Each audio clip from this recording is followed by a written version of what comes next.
And welcome to TCTV's Mission Nonprofit. Mission Nonprofit is a program that comes on Thursday nights at 7:30 p.m. and Sundays at 4:30 p.m. only on TCTV 22. And on Mission Nonprofit, we feature a local nonprofit organization each month.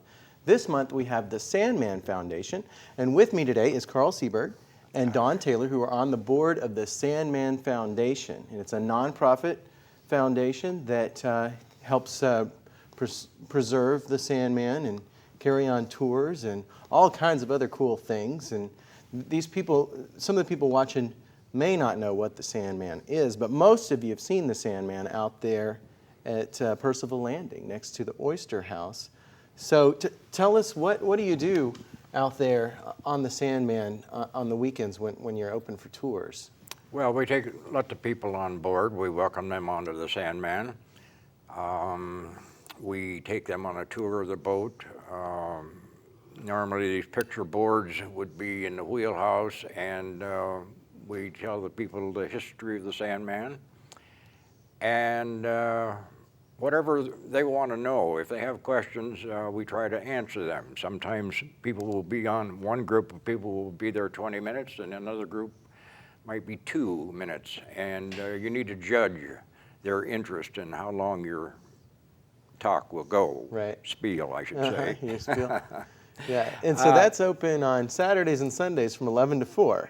Yes, Right? yes. Anybody can come down to Percival Landing, right next to the Oyster House, walk on the boat, see all of the parts of the boat, ask questions It's about a free-floating museum. Free of charge. Right, it's free of charge. You accept donations. Oh, absolutely. So that helps you keep going. So coming up on August 7th, the Sandman has a centennial celebration. It's going to be 100 years since it was built. That's correct? true. Yeah. So that's true. So it's going to be 100 years old, and it's pretty much a completely different boat at this point because of all the restoration. No, it's still the as same. a matter of fact, it's very similar to the original boat. Oh, okay. They rebuilt it in one part. The cabin was rebuilt using the old one as a template. Right. So piece by piece, it is back to what it was originally. It was incredible. I saw we have a video we're going to show later in the show about this restoration where they picked it up out of the water, took it to, was it Port Townsend where you dry docked it? Yes. Pretty much rebuilt the hull and new wood everywhere, new bolts, or I guess what are they, giant nails? What do they call those? Is there a name for them? I don't know, Don, been do you? involved more with the restoration, so. Well, I don't know what the technical term of the wood planking is, but they're dowels that secure the deck. Okay. But it came back from Port Townsend, just the hull with a new deck. And so everything above the deck and the engine was rebuilt and installed. And then the house was built on top of that deck. And the rails.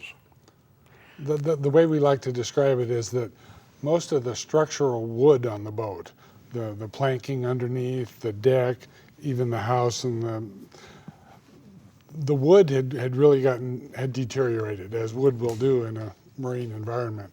So that wood has been largely replaced. But it's been replaced with the same kind of wood that was on there originally, the same dimensions. Everything looks exactly the same.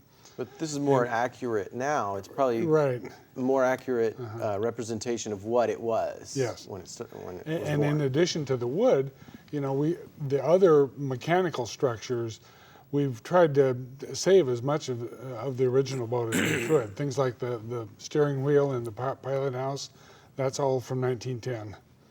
Now this is a tugboat. Yes. And tugboats pull other boats, right? Push and pull. Push and pull other boats. Okay. Well, what kind of things did the Sandman do back in its The Sandman towed barges of oysters to processing plants like J.J. Brenner that was down where Bayview Market is right now. The Oyster House at one time was a processing plant, and there were 2 others right in that same area. And so the Sandman was busy doing that, but the fellow that had the boat built owned Olympia Sand and Gravel, and he needed a tugboat because he needed sand and gravel to come down from Steilacoom or the pit near Stilcombe. And so he asked Crawford and Reed, a boat building place in Tacoma in 1908, to build him a tugboat. And it was actually built for steam, but he went to the Seattle Pacific Exposition in 1909. I don't have the right title, but it was an exposition in 1909, and saw this gas engine. It was a Frisco Standard engine, 50 horsepower gas engine, and so he asked for that to be installed on the boat. And coincidentally, there's another boat called the Reliance that was a year older, and it wanted the engine too, but had to wait a year because the Sandman was getting the first one. Oh, so it was Which was brand kind new. of a, Diesel? no, it was gas. So it's a Gas. Back then, it was a brand new, top of the line. You know, At that state of the time, art. most of the boats were steam. Uh-huh. Well, now the towing winch that's on the back is the original towing winch, and it was powered by what was called a Stanley steamer engine. But because we did not have steam, it had to be converted to air. So there was a compressor installed and air tanks and so forth, and they converted that Stanley steamer engine, and we still have that. Oh. It needs to be rebuilt, but we still have that. And Arthur Weston had the boat from 1910. It was launched in 1910, and it was brought down to Boston Harbor, and H.A. Long Boat Works built the superstructure on the boat. And then it was put in service, and Weston had it until 1922. And I guess we don't know the reason he sold the boat, if in fact that's what happened. But he also did not have Olympia Sand and Gravel anymore, and we don't know about that. So the boat went to W. Smith, that at one point had 7 or 9 tugboats in his fleet. And he promptly, well, he ran until 1927, and he went to a Fairbanks Morris, Morris, is it? Yes. 3-cylinder diesel engine. And then in 1944, he put in his Caterpillar D13000M engine, 6-cylinder, 110 horsepower, and that's the engine that's in it today. So W. Smith had the Sandman for about 40 years. And he sold all of his tugboats except the Sandman to Foss Launch and Tug in Seattle. And the Sandman was purchased by Fred Chadwick, and he ran it for 4 years about. And then Fran Schlotman ran it for 20 years as a working tugboat, and they retired about 1987. I've been on tugboats all my life. My father, I have a logbook here, my father ran a boat called the Burma, and this was from October 18, 1930, and it goes for 2 years. And he worked 6 days a week, and it was quite busy with boomsticks, barges. There was a lot of shipping in the Olympia Harbor, a lot of Japanese boats. And barges had to be taken there, and boomsticks had to be moved back, logs had to be moved. There was the Olympia Shingle Mill, which was owned by Milt Willie, that eventually he got Olympia Sand and Gravel, and then his son Gordon ran it for years, and then his son ran it up until he sold it just recently. So he had that. That was in the family there for 3 generations. Now I'm understanding why it's called the Sandman, because the owner was in charge of, was it called Olympia Sand and Gravel? What was it called? Olympia Sand and Gravel, and it was called the Sandman because it towed sand and gravel barges from Stilicho. Yeah. And including, we've heard part of the story is that when they were building the state capitol, the current capitol in 1925 and 26, that some of the materials that went into that structure, the sand and the gravel stuff, was brought by the Sandman. By the Sandman. The sand and the gravel for the Capitol, brought by the Sandman. Interesting. It's great to have it there downtown because it's really. And the point, excuse me, the point we really want to emphasize in this history is that the Sandman was always locally owned. That from 1910, when she went into the water, all the way to the mid-1980s, that was a working commercial tugboat for 75 plus years, and she was always based right here in Olympia. Even though she might have gone all around Puget Sound, you know, pushing and pulling things, she always came home to Olympia. So 87 was the last, it was when it was retired, and then it kind of became a museum, in essence, probably after the restoration, or? Well, there was a gap there of about a dozen years where there was actually a fifth owner, Bob Powell, and he did a lot to keep the boat afloat. Remember, the wood had gotten pretty old by then, and you know, not in the best of shape, but Powell did the best he could to keep her floating, and he started some of the restoration during his tenure. And then he and his business partner, Paul Duranlo, got the idea that maybe the best way to save the boat was to form a nonprofit foundation, and that's where Paul became much more active in the restoration effort. And this was about 1997 when they formally formed the nonprofit foundation and transferred the ownership from Powell to the foundation. I think we paid him $1.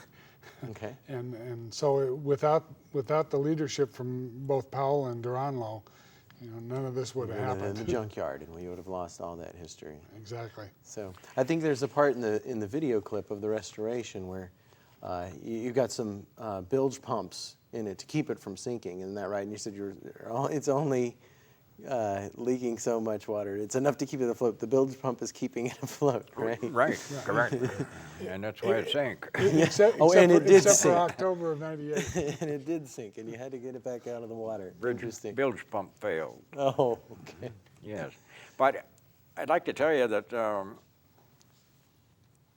30s and 40s and early 50s were very busy times for tugboats in Olympia. And at one time, I suppose there was anywhere from a dozen to 15 working boats in Olympia.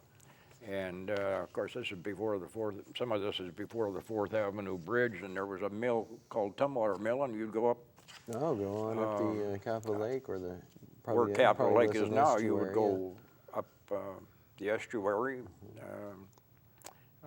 up to Tumwater. That's in this logbook here many times. And there was storage, and 4th Avenue Bridge, and just north of there was a log dump, and it was very active. That's where they dumped logs off railroad cars and rafted them. Oh, okay. Yes. And did the Sandman pull Yes. the logs? Yes, there was a lot of log activity, pulling logs from the west side log dump. Yeah, I guess it was there was called, the railroad tracks there. and taking boomsticks back after the logs were out of the boomsticks, the frame of the raft. Yeah. Then the boomsticks had to go back to the west side log dump. So there was a lot of that kind of activity, and Delta V. Smith I think he had 9 boats at one time. We have a picture. In fact, there's quite a large picture right next to the Oyster House of his fleet. Nowadays, is there still a need for tugboats, or is it just kind of technology and new boats have kind of made them obsolete, or are there still working tugboats? Well, given the peculiarities of Bud Inlet, and the fact that we still get some big ships that come in, you know, nothing like back 50 or 60 years ago, but the ships that do come in, they're big, and because Bud Inlet is pretty shallow, of course they've dredged out a shipping channel and a turn basin For the port. So you need 2 tugboats to turn those big ships around so they can go back out. So there are still working Oh, yeah. tugboats. Yeah, even down here at Bud Inlet. I don't think there are any of the big working tugs based in Olympia anymore. There's some small ones that move logs around, but when they need to turn the big ships around, they'll come down from Tacoma mostly. Dunlap, that's on West Bay Drive, has a larger tugboat than a Sandman, but it isn't that big. Yeah.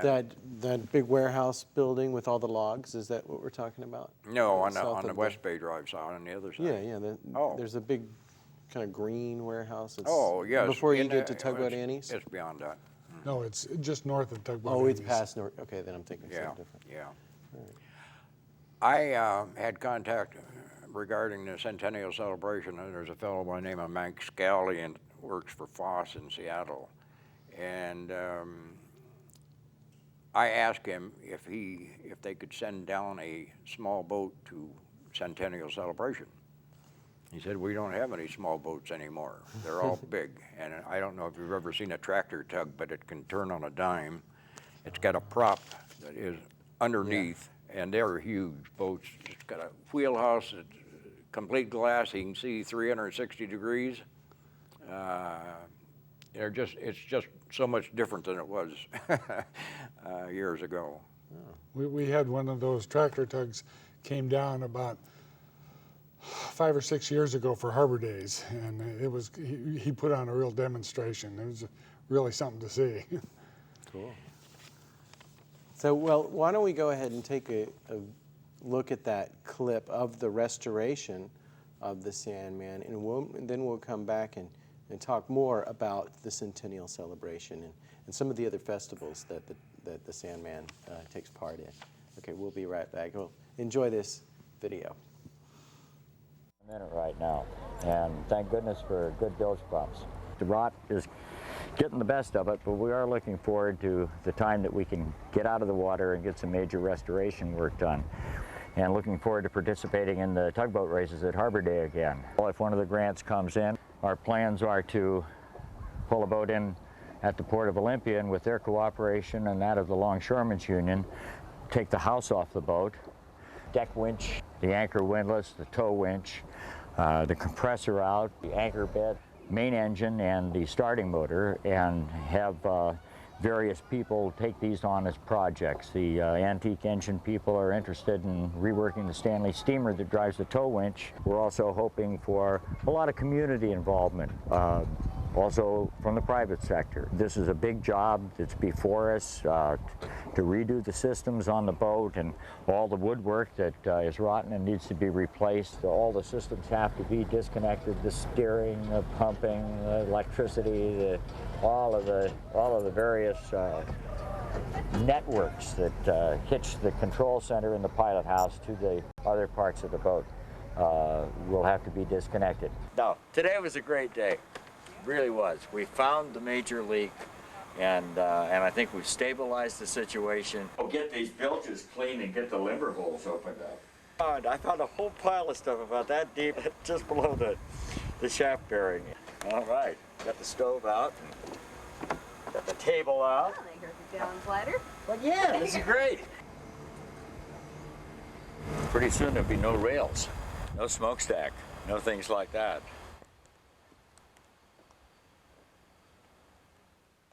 We are going to have to totally dismantle the helm or steering wheel of the boat and re-glue and fasten it, and of course refinish it. It's a beautiful old spoked wheel.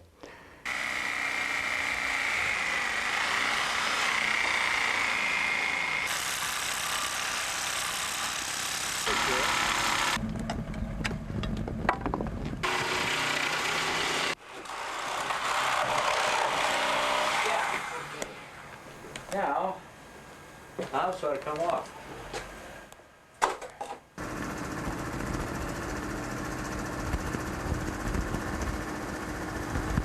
So are you happy with the way the house came off, Paul? Yes, very happy. Came up all in one piece, and away we went.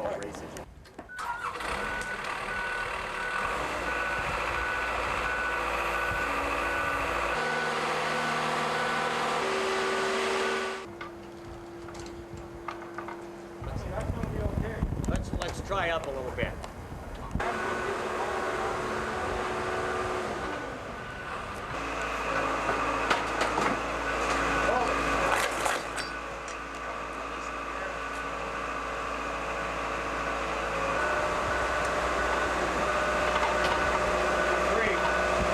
Okay, we're free. Okay?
The thing that came along was the TEA 21 grant, which was an act of Congress, the Transportation Enhancement Act, which was intended to help historical restoration projects like ours.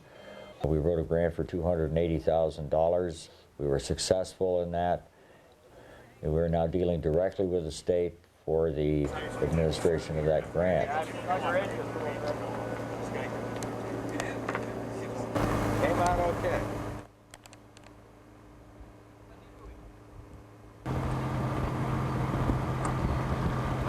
So off to the boatyard we go. Welcome back to Mission Nonprofit. We just saw a clip of the restoration video for the Sandman, and our guest this month is the Sandman Foundation, and they're having a big centennial celebration, 100 years of the Sandman, on August 7th, so make sure you go down. This is going to be at Percival Landing? No, it will be at the Port Plaza. Okay, at the Port Plaza. Which is west of Farmers Market, which is at the end of Capitol Way, and it is behind Anthony's Restaurant. And Okay. we're going to have 3 additional same vintage tugboats there. We're going to have the port boat, we're going to have the harbor patrol boat, and the Sea Scouts at this point, and we're going to have entertainment. This Governor of the state of Washington has declared August 7th Sandman Day. Sandman Day. And Secretary of State Sam Reed will be there to speak, as well as many elected officials. And we will have honored guests. These are tugboat descendants, if you can imagine. I mentioned Clem Keegan earlier. I've talked with his daughter-in-law and his granddaughter, and they're both going to be at the Centennial, as we have about 20 of those people. And we're going to invite volunteers that were involved in the restoration. There's quite a few people, and there's going to be some food and beverages, and it's going to be a great day. 11 to 4? 10 to 4. 10 to 4 p.m. on August 7th at the Port Plaza. Okay, make sure you write that Sandman down in your Centennial calendars. Celebration. Now, does the Sandman Foundation have a website? We do. www.tugsandman, that's all one word, tugsandman.org. Okay, nice. So check us out. So in that video we just saw, we saw Paul Duranolo, who introduced it and was talking about the restoration and taking the house off and He's a taking very that interesting engine out. man. He owned the Sandman. No. He Oh. never owned it himself. own it, His okay. business partner, Bob Powell, actually owned it. And both were instrumental in forming the nonprofit foundation. But once the ownership got transferred, then Paul really picked up the ball and was instrumental in applying for the federal grant that he mentioned. And without the federal funds, none of this would have happened. And he was really solely responsible from that point on in seeing that the boat got rebuilt. And unfortunately, he couldn't be here tonight for this taping, but he will be at the absolutely. at the Centennial. So Yeah, he's still our guiding light of the group. cool. And without his vision, dedication, and leadership, we wouldn't be where we are today. He is a master shipwright, and the definition of a shipwright is someone that builds ships. And Or rebuild ships. In the case of the Sandman. and I have to tell you something else about Paul, is that there are 2 ways to do something. There is the wrong way, and there's Paul's way. And that fellow is so intelligent and knows what he does. And I worked with him several times on projects, and I'm not a Finnish carpenter, I'm a Swedish carpenter. I can drive a nail and saw a board, but I can't do much beyond that. But he knows how to do it all. And so I say that there is the wrong way and Paul's way, and that's complimentary to Paul. Nice. Well, okay, we've got the Centennial coming up, but you also do something for Harbor Days, and what was the other event that you guys Well, are we always participate in the Olympia Wooden Boat Fair. Wooden Boat Fair, right? We're not, that's a separate organization that sponsors that, but But of course, we're always happy to participate because it takes place right around where we're moored. And same thing with Harbor Days. You're Oh, always absolutely. available. You're always open at Harbor Days for people Yeah. to come to. At the centennial celebration, we're going to have a limited edition of centennial T-shirts for sale at a reasonable price. Like this one? Yes, $12 for any size. We have lots of them. And we are a volunteer organization, and we rely on donations and the merchandise that we do sell. We have shirts, coffee cups. We have this book, Tugs on Puget Sound, on the Sandman for sale. And it's got Caps. the Sandman on the cover, Yes. right here on the right. And nice so we, and thanks to some very generous donators, like Ralph's, like Kippert's Tractor Sales,